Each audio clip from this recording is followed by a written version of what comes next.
घुटने में दर्द और घुटने में घिसारा एक बहुत ही आम समस्या है और कई व्यूअर्स ने हमसे प्रश्न पूछा है कि घुटने के घिसारे से घुटने के दर्द से कैसे बचें। तो आज मैं आपके सामने बहुत ही साधारण तरीके और समाधान लेके आया हूं जिससे घुटने के घिसारे से बचा जा सकता है। जो पहला कॉज है वह है मोटापा या अधिक वजन। अगर आपके शरीर का वजन ज्यादा रहेगा तो घुटनों पे लोड ज्यादा पड़ेगा और घुटनों में घिसारा आने की जो शक्यता है वो बढ़ जाएगी। तो घुटने के घिसारे से बचने के लिए पहला और सबसे महत्वपूर्ण जो समाधान है या जो तरीका है वो वजन कम करना है। हमें हर उस तरीके का प्रयोग करना है जिससे हम वजन कम कर सकें और ऐसा करने से हम घुटने के दर्द और तकलीफ से बच सकते हैं। ऐसा माना जाता है कि अगर आप अपना वजन 10 किलो कम करते हैं तो आप अपने घुटने में होने वाले घिसारे को करीबन 30 से 40% तक ले जा सकते हैं। मतलब करीबन 60% तक घुटने का घिसारा बच सकता है अगर आप अपने घुटने का वजन कम करते हैं। तो घुटने का वजन कम करना एक बहुत ही महत्वपूर्ण चीज है। अब वजन कम करने के लिए आपको क्या करना चाहिए? देखिए, डाइटिंग एक बहुत ही महत्वपूर्ण चीज है। अच्छी डाइट लें। डाइट में फास्ट फूड अवॉइड करें, तेल, घी, शक्कर अवॉइड करें, गेहूं को भी आप कम करें, रोटी, ब्रेड कम मात्रा में लें, सलाद का प्रयोग अधिक करें, ड्राई फ्रूट्स, दालें वगैरह आप ज्यादा ले सकते हैं। साथ ही साथ नॉर्मल चलना फिरना बहुत आवश्यक है और बीच बीच में कुछ स्पेशल टेक्निक जैसे इंटरमिटेंट फास्टिंग है, कुछ समय तक भूखा रहना है, वह भी आप शुरू कर सकते हैं जिससे आप अपना वजन कम करें। दूसरा सबसे महत्वपूर्ण तरीका जो है वो है फिजियोथेरेपी का या कसरत का। तो घुटना अगर आप काम लेंगे, घुटने से अगर काम करेंगे, चलते रहेंगे, घुटने की कसरत करते रहेंगे तो घुटने में होने वाला घिसारा कम होगा, घुटना लंबे समय तक आपका साथ देगा। तो घुटने की कसरत, और इस पे हमने कई सारे वीडियोस बनाए हैं कि घुटने की कसरत किस तरह से करनी चाहिए। तो घुटने को दबाने की कसरत होती है, वो बहुत ही महत्वपूर्ण होती है। उसको जितनी बार करें उतनी बार कम है। पूरे के पूरे पाँव को लिफ्ट करने की एक्सरसाइज होती है, पंजा हिलाने की एक्सरसाइज, घुटने को मोड़ने की एक्सरसाइज, उल्टा लेट के घुटना मोड़ने की, सीधा करने की एक्सरसाइज। अगर यह एक्सरसाइज भी आप रेगुलर करते रहेंगे तो भी घुटने के घिसारे से बच सकते हैं। क्या आप कर सकते हैं, क्या एक्टिविटीज कर सकते हैं, यह भी बहुत महत्वपूर्ण है। देखिए, अगर स्विमिंग आप करते हैं तो बहुत अच्छा है क्योंकि स्विमिंग नॉन वेट बेरिंग होती है, उससे घुटने पे लोड नहीं पड़ता है। तो अगर आप स्विमिंग करते हैं तो बहुत अच्छा है, घुटने में आप एक्सरसाइज भी हो जाएगी और घुटनों पे लोड भी नहीं पड़ेगा। साथ ही साथ वॉकिंग, जॉगिंग भी आप कर सकते हैं, वॉकर का प्रयोग कर सकते हैं, कुछ हिस्से में ट्रेडमिल कर सकते हैं। फास्ट रनिंग, इंटेंस स्पोर्ट्स के लिए अगर आपको कोई तकलीफ है तो डॉक्टर की परमिशन एक बार ले लेनी चाहिए। परंतु मेरा मानना ऐसा है कि स्विमिंग सबसे अच्छा है, साइकिलिंग उसके बाद आता है, वॉकिंग उसके बाद और जॉगिंग उसके बाद। तो यह सारी जो प्रक्रियाएं हैं, यह सारी जो एक्सरसाइजेज है, ये आप कर सकते हैं और आपको करनी चाहिए जिससे आपकी जो मांसपेशियां हैं घुटने की वो मजबूत रहें और घुटने में घिसारे होने से हम बच सकें। एक और बहुत महत्वपूर्ण चीज जो है वो आपकी डाइट है। हमारी डाइट में कैल्शियम और प्रोटीन पर्याप्त मात्रा में होना चाहिए। तो हम ये मानते हैं कि दूध से बने पदार्थ और वह सारी चीजें जिसमें कैल्शियम और प्रोटीन ज्यादा है।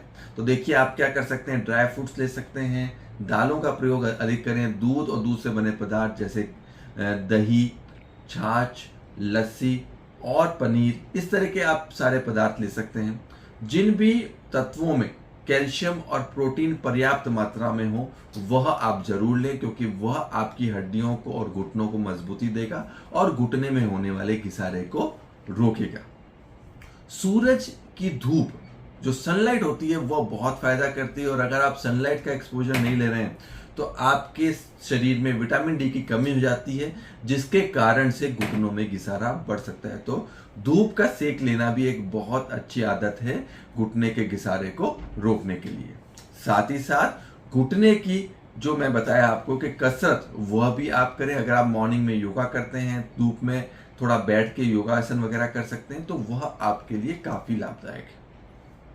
एक बहुत ही महत्वपूर्ण चीज है वह इंजरी से बचना, किसी भी तरह की चोट लगने से बचना, वो बहुत बहुत जरूरी है। क्योंकि अगर घुटने में आपको किसी तरह की चोट लगती है तो वो घुटने में घिसारा बढ़ने का कारण हो सकता है। कि जैसे आपको घुटने में कभी ट्विस्ट हो गया, टिल्ट हो गया, कभी घुटने में झटका आ गया, कोई एक्सीडेंट हो गया, तो उससे क्या होता है कि घुटने की गद्दी या लिगामेंट टूट सकता है, जो घुटने के घिसारे को बढ़ा सकता है।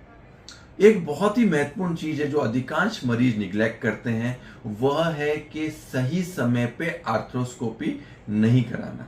अगर आपके घुटने में गादी या लिगामेंट की इंजरी है तो उसको ठीक किया जा सकता है, गद्दी को रिपेयर किया जा सकता है, लिगामेंट को नया बनाया जा सकता है।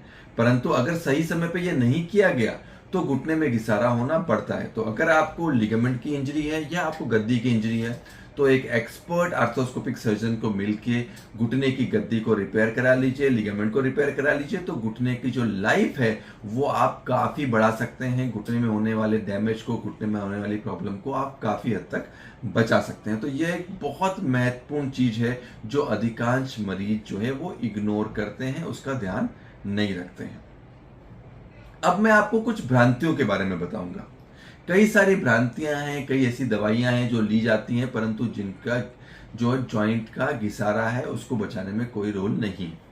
तो कई सारी ऐसी दवाइयां मार्केट में कॉमर्शियली अवेलेबल हैं, जैसे ग्लूकोजामाइन है, कॉन्ड्रोइटिन है। ये कई सारी दवाइयां हैं जो प्रमोट की जाती है, मार्केट की जाती हैं कि इनसे घिसारा बचेगा। इन दवाइयों का कोई प्रूवन रोल नहीं है और यह घुटने को घिसारे से नहीं बचा सकती हैं। ठीक इसी तरह से घुटने में लगने वाले जेल के इंजेक्शन, वह भी प्रूवन नहीं है और घुटने को बचाने में उनका भी कोई अच्छा रोल नहीं है। ठीक इसी तरह स्टीरॉयड के इंजेक्शन भी लाभदायक नहीं है और घुटने को बचाने में उनका कोई रोल नहीं है। ठीक इसी तरह फैट एब्डोमेन के इंजेक्शन, कई लोग एब्डोमेन से चर्बी लेके उसको घुटने में डाल देते हैं, या पीआरपी इंजेक्शन जिसमें लहू का सैंपल लेके उसको प्रोसेस करके घुटने में डाल देते हैं। अनफॉर्चुनेटली घुटने के घिसारे में वह भी सक्सेसफुल ट्रीटमेंट नहीं है। तो यह सारे एक्सपेरिमेंटल ट्रीटमेंट हैं जिनका घुटने को घिसारे से बचाने में कोई इफेक्ट आज तक प्रूव नहीं हो पाया है। तो मेरा आप सभी पेशेंट्स को यह सजेशन रहता है कि इन सब एक्सपेरिमेंटल थेरेपीज के चक्कर में ना पड़े और जो मैंने आपको बेसिक चीजें बताई हैं, fat reduction, exercise, physiotherapy, diet modification, वजन कम करने के तरीके और जो अपना लाइफस्टाइल को चेंज करने का एक तरीका है, यह सब आप करेंगे और सही समय पे आर्थोस्कोपिक अगर ट्रीटमेंट आप कराते हैं तो बाकी और अन्य कोई ट्रीटमेंट में आपको जाने की आवश्यकता नहीं रहेगी। और वैसे भी वह ट्रीटमेंट जो है वो प्रूवन ट्रीटमेंट्स जो आर्थराइटिस या घुटने के घिसारे के लिए नहीं है। तो मैं आशा करता हूं कि घुटने के दर्द और घिसारे के बारे में मैं आपको एक सही और सटीक जानकारी दे पाया हूंगा। अगर आपको कोई भी प्रश्न है तो नीचे के नंबर पे संपर्क कर सकते हैं और कमेंट बॉक्स पर डेफिनेटली हमसे लिख के पूछ सकते हैं। हम आपको सारी जानकारी देंगे घुटने के दर्द और घिसारे के बारे में। धन्यवाद।